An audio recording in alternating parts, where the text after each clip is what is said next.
L'homme, bipède intelligent, a su, au fil des millénaires, se servir de la Terre pour devenir cet être raffiné qu'il est aujourd'hui.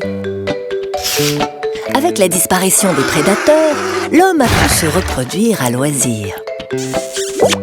Nous sommes désormais plus de 7 milliards d'êtres vivants sur Terre et serons encore 2 milliards de plus dans 40 ans. Toujours plus nombreux, nous vivons de plus en plus en villes. Des villes de plus en plus grandes. Pour nous loger, nous déplacer, travailler et pour disposer d'un maximum de confort au quotidien. À tout moment de la journée et de la nuit. Mais cela a une contrepartie. Nous consommons de plus en plus de biens et de services. Nous produisons des déchets. Générons des pollutions. Nous consommons les ressources naturelles et l'eau douce disponible. Nous dégradons les écosystèmes et réduisons la biodiversité.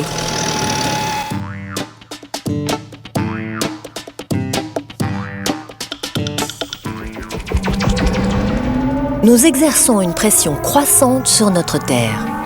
C'est notre empreinte environnementale.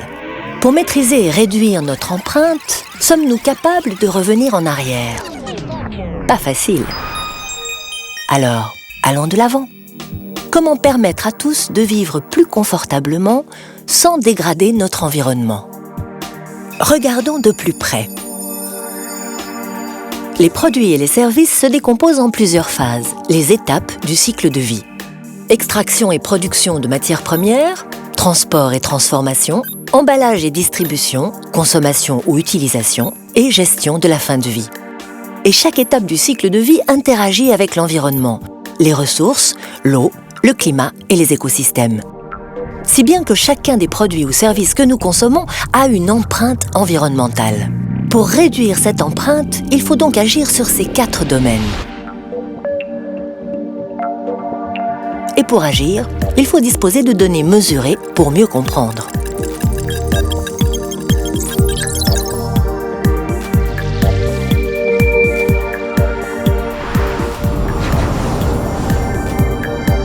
L'empreinte carbone prend en compte les émissions de gaz à effet de serre. Elle évalue la contribution de notre activité au changement climatique.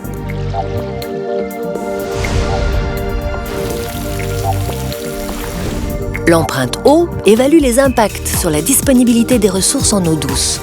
Elle prend en compte le volume, la qualité et le stress hydrique. L'empreinte ressources prend en compte les réserves de matière, énergie fossile et ressources minérales, mais aussi le bois ou les sols arables. Elle évalue les impacts sur la disponibilité de ces ressources. L'empreinte écosystème évalue la dégradation des écosystèmes et de la biodiversité.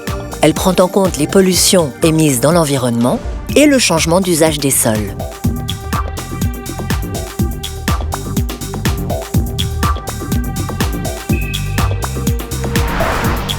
Évaluer l'empreinte environnementale permet de prendre de bonnes décisions. Pour réduire l'empreinte environnementale, il faut tester différents scénarios.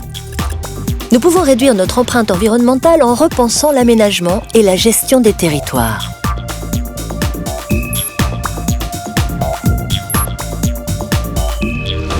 Nous pouvons par exemple améliorer la performance énergétique des bâtiments pour réduire la consommation des villes et utiliser des énergies renouvelables pour être moins dépendants des ressources fossiles et émettre moins de gaz à effet de serre. Assainir l'eau et la gérer efficacement, c'est réduire notre pression sur les ressources en eau. Et aussi protéger les écosystèmes ou restaurer la biodiversité. Pour fluidifier la ville au quotidien, les différents modes de transport collectif et partagé offrent de multiples solutions. Des solutions adaptées aux réalités locales et aux besoins de chacun.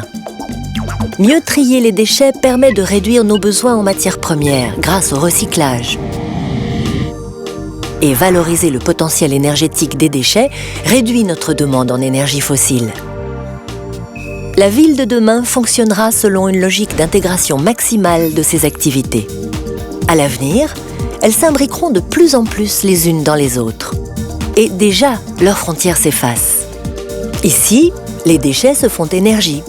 Là, les eaux usées se transforment en bioplastique ou en chaleur. Ailleurs, l'électricité devient verte. La gestion de l'empreinte environnementale dans un monde sous contrainte permet de vivre dans un territoire plus résilient, plus sain, plus attractif et plus compétitif. Agissons ensemble pour réduire notre empreinte environnementale.